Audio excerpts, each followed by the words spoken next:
আর এমন একটি সস তৈরি করব যা সব কিছু দিয়ে খাওয়া যাবে। সুইট চিলি সস এতটা মজার, অনেক মজার হয়। তৈরি করলাম, সেটাই তোমাদের সাথে শেয়ার করলাম। কেমন আছো আমার প্রিয় বন্ধুরা? আশা করি ভালো আছো।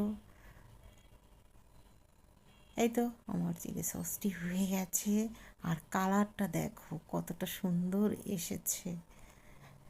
সবাই অনেক বেশি ভালো থাকবে। আসসালামু আলাইকুম।